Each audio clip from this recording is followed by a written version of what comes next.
Welcome back to another News of the Week episode. So, we're once again going to have a lot of news to talk about in this News of the Week episode. And I know here on the board it doesn't really tells that story, but these are actually only news that involve some of the signings that has happened in the past couple of days. And that once I do switch the boards and talk about the remaining news, that involves some of the transfer rumors that has happened around the league in these last couple of days. Now, the first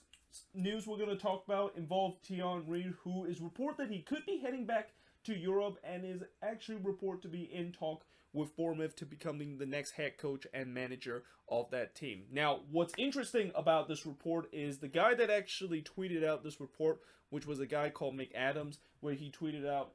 that Thierry Henry is in talk with Bournemouth to becoming their next head coach and manager. I actually clicked on that tweet to see if there's actually more information about this report, and then when I click on it, it basically said the tweet was deleted. So when that happened, it basically tells me that this report most likely is false, and that indeed Thierry Henry probably have never got in contact with Bournemouth to becoming their next head coach and manager of the team. But either way, in case if this report is true, I don't blame Thierry Henry decided to leave Montreal after just one season. I mean, I'm pretty sure he, alongside with a lot of the fans in Montreal, is pretty fed up with the rebrand that they did this off season. And I know the supporter group and the ultra for Montreal has been going with a non-stop protest with the ownership group about the fact that they're frustrated that the ownership group decided to drop the Impact name in favor of the current name CF Montreal, or Club de Foot Montreal to be exact. And you notice how ever since when Montreal decided to do their rebrand, anytime when I talk about Montreal in the news of the week or even in any of my video, I have never mentioned their exact name, which is CF Montreal or Club de Foot, because I think it's one of the most ridiculous and probably the most ridiculous name to name a team in MLS. And I'm really hoping Montreal next year will kind of take the same route that the Chicago Fire did this offseason, which is admit themselves that, yeah, we made a huge mistake, decided to drop the Impact name and decided to go with such a silly name like that. And we might think about once again go with another rebrand and maybe even change your name or even go back to the Impact name, which again I never understand why they decided to drop the Impact name, considering this has been a name for this team since the exception of them coming to MLS a couple of years ago, and also going back to the USL day that they were before they came to MLS. Now, the other thing I will also say about this report potentially coming true is that if Thierry Henry is going to be leaving Montreal, do I think that this is a big loss for Montreal? Not exactly. I mean, in terms of namesake, yeah, it's definitely a big loss. But in terms of coaching sake, I don't think this is a big loss because I don't think Thierry Henry was a decent coach for this team, and that the performance that he put in his first season was kind of almost identical as his predecessor Remy Gard, and that if it wasn't for the playoffs to be expanded last season in the Eastern Conference, he would probably guide this team to their fifth straight season without making the playoffs, and that he was really a big benefit of official of the fact that the playoffs was expanded for last season. So yeah, I think because of that, I don't think it's really going to be a big loss for Montreal to lose Thierry Henry as their head coach. But that being said, with preseason is about to start in a couple of weeks, you definitely do not want to be in a situation where you are a team that's looking for a new head coach, and especially some of the signings that Montreal's made this offseason, assuming that some of these signings are to help Thierry Henry to build his team heading into the second season, it's going to be very interesting to see how it's going to look that now all those signings that was supposed to be used for Thierry Henry to build the team, and now he's no longer going to be in your team, and how are those signings going to transition into their next head coach. But the bottom line is, we'll see whether or not if this report is indeed true that Thierry Henry is either going to be staying with Montreal for a second season, or the fact that he's going to be heading back to Europe and potentially be the next head coach of Bournemouth. Now, Charlotte this week has made a historical announcement, but it's something that I'm pretty sure a lot of Charlotte fans are not happy about. And that, of course, is that they become the first MLS team to sell PSL to their fans. Now, for those of you that don't know what PSL is, it's basically stands for personal seat license, and I'm pretty sure if you are a fan of an NFL team, this term is pretty much familiar because a lot of NFL teams are actually selling PSL to their fans, and some teams even require fans to purchase PSL if they are able to purchase season ticket. And I know the San Francisco 49ers is an example of that, because I remember a couple of years ago when they built that stadium them down in Santa Clara, they actually demand their fans that they need to purchase PSL if they're going to get season tickets for future Niners game. And I know a lot of Niners fans were absolutely upset that they have to pay this fee on top of an expensive season ticket fee that they have to pay because the team is moving into a new stadium. And then the Niners basically decided to use this excuse, saying that, well, the reason why we want you to purchase PSL is because we need some of those PSL money to able to fund our new private stadium. And that, it turns out that actually wasn't really the case, and it was more like they want to use that for kind of just extra revenue into their team. So I have a feeling this is kind of the same case for Charlotte too, where they're using this extra money from PSL as their revenue. And that, unlike how I talked about the Niners decide to use the excuse of PSL as funds to basically fund the new stadium, I don't think Charlotte gets that an example of that, or I don't think Charlotte can use that as an excuse to basically use to fund their new stadium, because they're going to be playing in a stadium that is going to be 25 years old once they start playing their first season. And I know Bank of America Stadium is going to be undergoing a renovation, but from what I heard about the renovation, is actually going to be funded by public tax money. It makes absolutely no sense. Why in the world do you need more PSL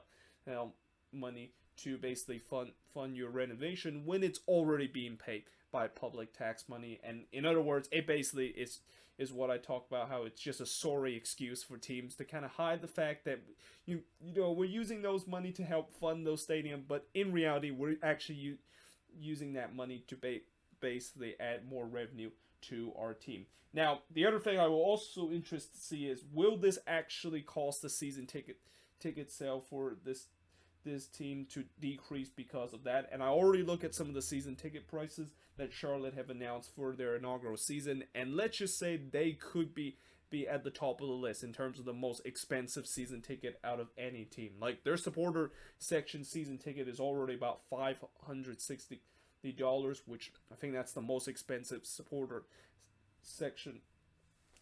season ticket out of any other team in MLS. And that's not include the 10% supporter section fees that if fans wants to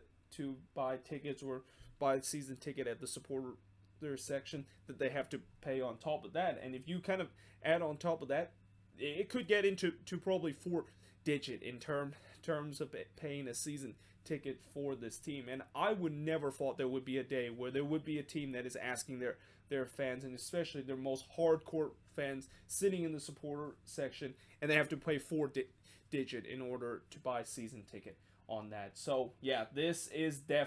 definitely shocking of what Charlotte is trying to do. And again, I won't be surprised if season ticket sale is going to decrease because of that, because fans are not going to be happy that they're going to have to pay the most expensive price for season ticket just because of the fact that this team is brand new, and that especially if this team is not going to be at a level where we saw Atlanta and LAFC were in their expansion year. Yeah, there's going to be a lot of empty seats at that stadium in their inaugural season because of tickets being incredibly expensive to, of course, go to. Now, speaking of Charlotte, they also announced their fourth signing of their franchise history, as they have just recently signed Polish center back Jan Sobocki from LKS Łódź in Poland's second division. Now, I don't really know a lot about this guy other than from what I heard, he is a 21-year-old Polish center back that have a lot of potential, and there's not a lot of teams in MLS that decide to go to Poland, let alone the Polish second division, to try to some hidden gems there. So we shall see whether or not if it work out, and well, we'll probably won't find out whether or not if this of course will work out, because Charlotte is not going to be coming into the league until 2022, and we'll see whether or not if he can develop to be a decent amount of player that by the time he comes to Charlotte, he's not going to be considered kind of an unproven player coming into MLS, and a lot of kind of a high risk, kind of high reward kind of guy if he comes to this team. Now, the San Jose Earthquakes have recently decided to sign some players, which is kind of a big shock, because this is something that this team hasn't really been doing, and it's something that I've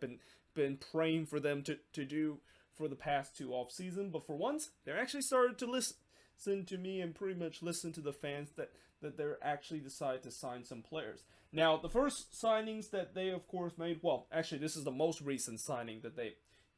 basically announced, and I think they announced it today, is that they have signed Argentine defender Lucho, and I believe it's Epikitsis. I think that's how you pronounce his last name. Don't worry, by the time when I do hear his name during the broadcast, I'll probably start to understand how to pronounce his last name, or I'll just call him Lucho because of that. But either way, this is kind of a signing that kind of came out of left field, because there wasn't really a lot of reports saying that the Quakes were actually going to get him. However, there is one hint, the reason why the Quakes decided to sign him. He's an Almeida player. He used to play under Almeida when he was playing with River Plate a couple of years ago. And in fact, when you look at this Quakes team, I think there's pretty much half of this team that have played under Almeida at some point of their career, which at this point, I feel like that's pretty much the pattern we're seeing with the Quakes, where Almeida is just going to be signing all his favorite player from during his time either with Chivas,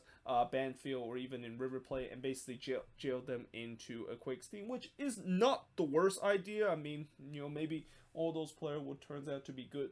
for this team. But that being said, if that of course was the pattern that the Quakes decided to sign all the players that used to play under Almeida, then why in the world did they not sign Alan Polito last year? Like, I think of all the well-known players that have played under Almeida, Polito was probably the guy that I was really hoping he would come to the Quakes, and they came so close last year to sign him,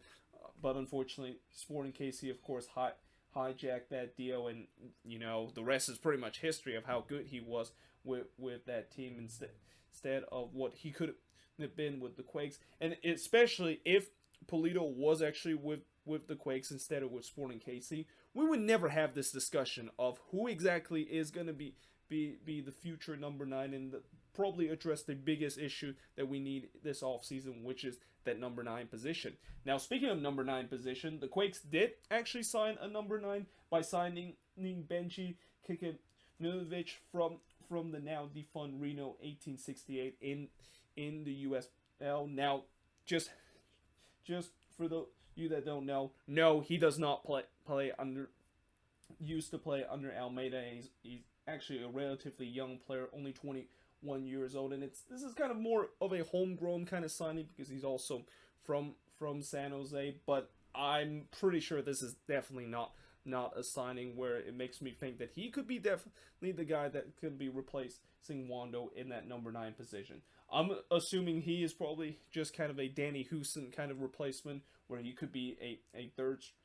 string kind of forward, or maybe a second string forward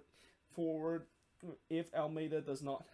continue to fall in love with Andy Rios and put him in that number 9 position. That just clearly does not work. But yeah, I think this is just kind of a signing for depth more than the fact that we desperately need a number 9, and especially DP level at number 9, that not only is going to potentially be the heir of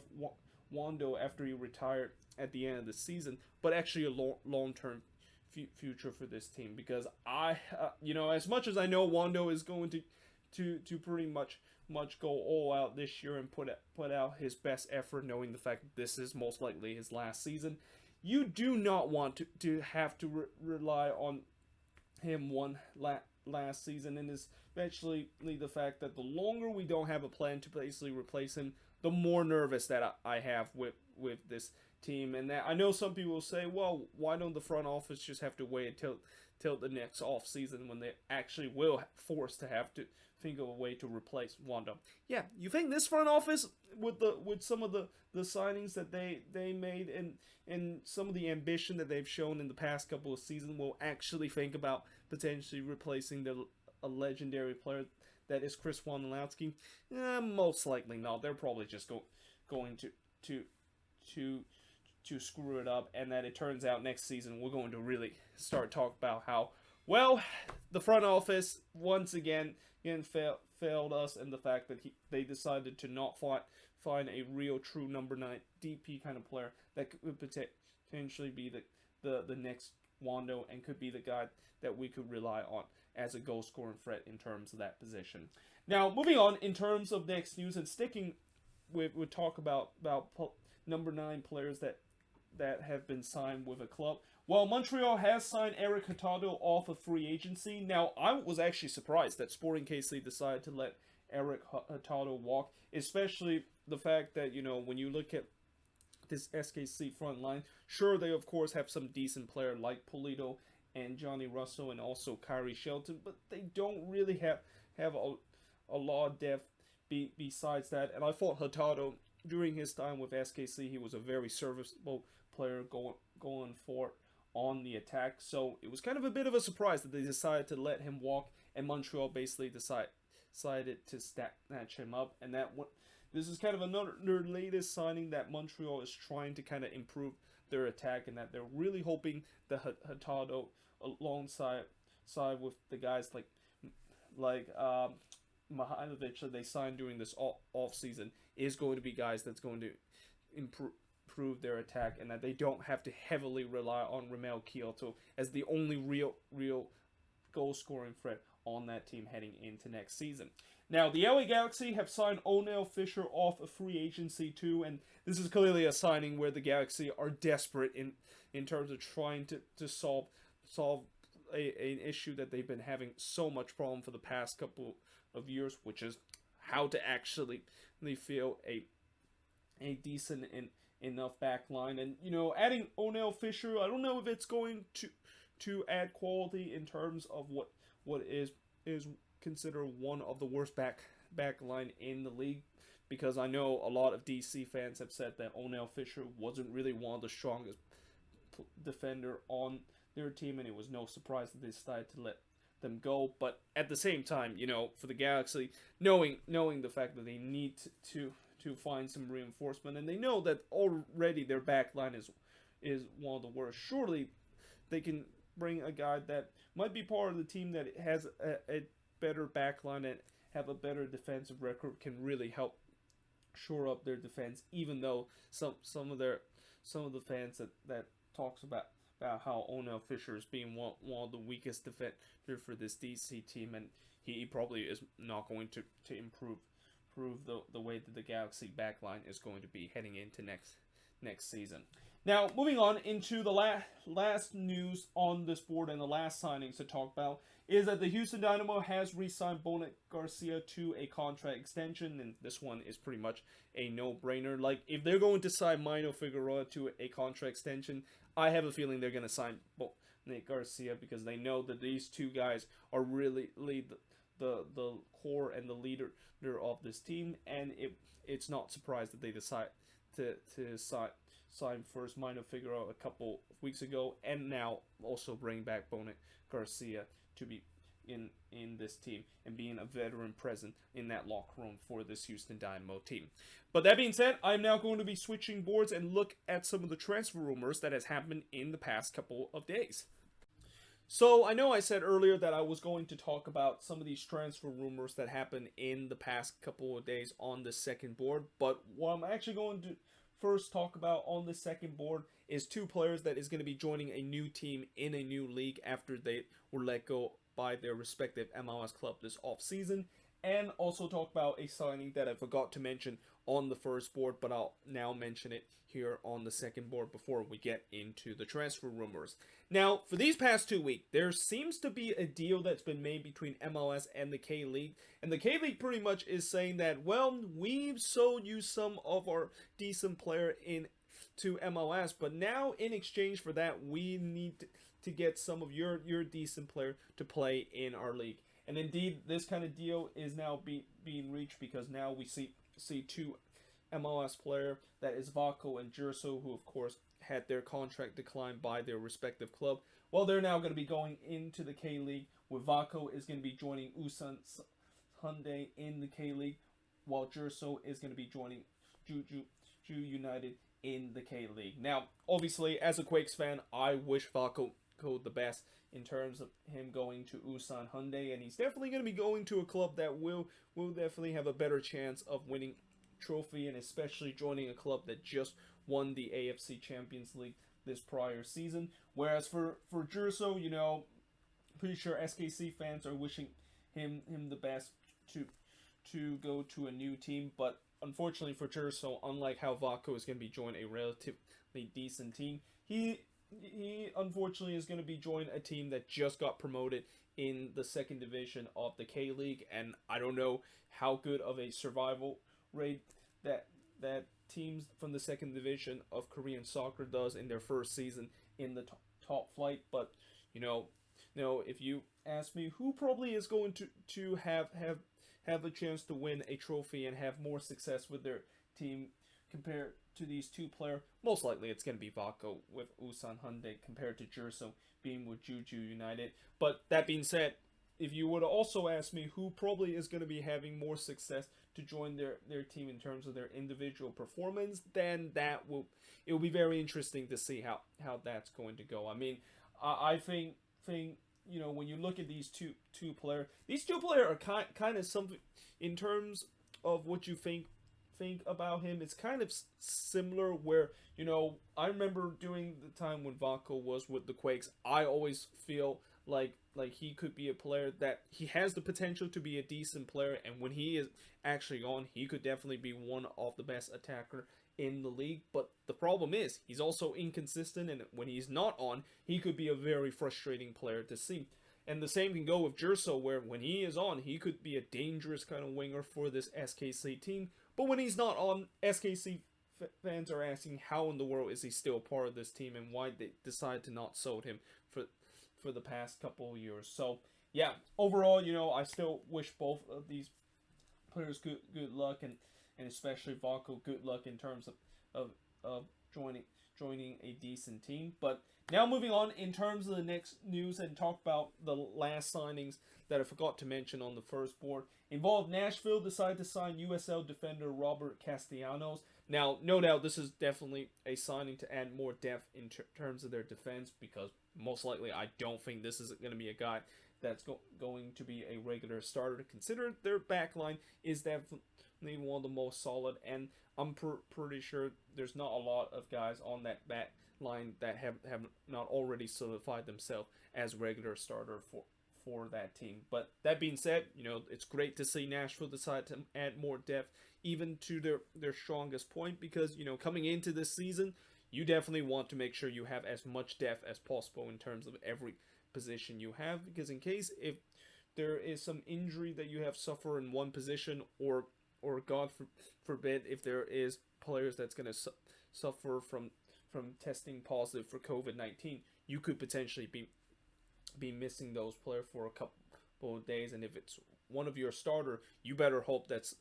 the next man up and the guy that is second on the depth chart is going to be just as good as the star player that unfortunately you're going to lose because of COVID or because of injuries. Now, moving on into now talk about some of the transfer rumor that happened in the past couple of days. Well, Lucho Acosta is reported to return to MLS, and he is looking to join either FC Cincinnati or DC United once he does return to MLS. Now, most likely, I'm assuming he's probably going to be joining DC United if he does come back to MLS, because DC United technically still have his rights, even though they sold him to Liga MX just a couple of years ago. But I won't be surprised if FC Cincinnati is going to push hard to try to get Lucho Acosta, because there's now reports suggest that Pity Martinez will not be going to FC Cincinnati according to his agent. And knowing the fact that FC Cincinnati just spent big money on Bernard just a couple of days ago, they also want to make sure they need to have a number 10 to give service to Bernard. Like, it's one thing to sign a decent striker onto your team, but if you do not give him service and if you do not give him chances or set him up in good position, it doesn't really work out whatsoever, and you basically just kind of isolate him up top. So FC Cincinnati is definitely pursuing for a number 10 player that is going to provide good service and maybe even create a good dynamic duo between Bernard and a future number 10 that they have. But that being said, I can definitely see DC United is also going to push hard to get Lucho Acosta, and it's not just that they still have his rights, but also the fact that DC is another team that is desperate in terms of trying to get some attacker this offseason, and that after they've just recently lost Paul Arriola, who's now on loan with Swansea City, they're hoping that Lucho Acosta will be a guy that won't be a direct replacement of Paul Arriola, but at least will add to some more attacking power to this DC team that is clearly lacking from last season. Now, another former player that might be coming back to MLS is Kemar Lawrence, who is reported to be targeted with multiple MLS teams, and I know a lot of teams are looking to try to get Kemar Lawrence back to MLS because he was really considered one, if not the best fullback in this league, and you can see how badly the Red Bulls missed Kemar Lawrence ever since they sold him I believe last season to Anderlecht. But that being said, I also feel like most likely Kemar Lawrence is not going to be coming back to MLS, at least maybe for the next couple of years, because I also heard he's doing very well with Anderlecht right now. And when you're a player that is at your peak of your power and you get your dream move to make the jump to Europe and finally playing for a European team, you usually don't think about moving back to MLS and taking that backward step and play for an MLS team like that. So yeah, despite the fact that I know a lot of teams want to get his service, most likely he's not going to be coming back to MLS if he's already now in good form with the current European team and with Anderlecht right now. Now, RSL is reported to pursuing Caribbean midfielder Matthias Vital, and this is a signing that I'm guessing they want to try to improve their attack, but at the same time, if they are thinking to try to sign this guy, what's going to happen with Albert Rusnak? Is there going to be a competition between him and Albert Rusnak for that number 10 spot? I've also heard some RSL fans saying that if they do sign him, they can potentially push Rusnak to the wing position, and I'm not quite sure if that, of course, would work out if that is the case. But either way, from what I also heard, is that this is just a classic example of an MLS team looking to go down to South America and find some of these hidden gems, and especially some of these young players that have already played with some established South American club like Corinthians, and they're trying to bring them in MLS to improve their attack. But it'll be very interesting to see when they do bring him to this team, where exactly he's going to fit into that spot, and is there now going to be a competition between him and Rusnak for that number 10 position. Now, finally, the last news on this news of the week involved Toronto FC, who have just recently, or not recently, but just a couple of days ago, report that they are linked with River Plate attacker Rafael Santos Borja, and I won't be surprised that they are looking to trying to get him, even though I'm assuming they're going to have to pay a lot of money for him. Like, another team that is interested in him is Palmeiras, and I'm pretty sure if Palmeiras is interested in him, if you're an MLS team and one of the biggest team in South America is also pursuing him, you probably are going to have to pay a hefty amount of money. But that being said, TFC is a team that's not afraid to spend money, and they are a team that for the past couple of seasons have been really going to that six figure and even, or not six figure, but seven figure or even eight figure amount of money in able to get their players. So I'm assuming if they are going to do that, they're going to potentially have to pay 7 or 8 figure and potentially make him a DP. And TFC technically do have a DP spot open after they decide to let go of Pablo Piatti. And although I know this is not going to be the Pablo Piatti replacement, this could potentially be the replacement of Josie Altidore, who his future with TFC has been kind of in an uncertain stage, and that I know TFC technically don't need to have a star number 9, knowing the fact that it seemed like Ayo Akinyola is a guy that is pretty much carrying the torch and being the heir of Josie Altidore in terms of that number 9 spot. But that being said, TFC also want to make sure they get another decent attacker up there, and he could, if he does sign with this team, there could be a very interesting competition between him and Akinola in terms of that number 9 spot, or maybe even both of them are going to be playing up front, and they might go two up front every single game and have even more of a lethal threat going forward on the attack. But yeah, there you have it. That is pretty much it for the news of the week. Let me know in the comments below, what do you think of all these news? And as always, if there's any news that I didn't mention on this board or on the previous board, let me know in the comments below. But until then, hope you guys enjoy this video. If you do, make sure you guys leave a like, smash the subscribe button, and yeah, I of course will see you guys next time.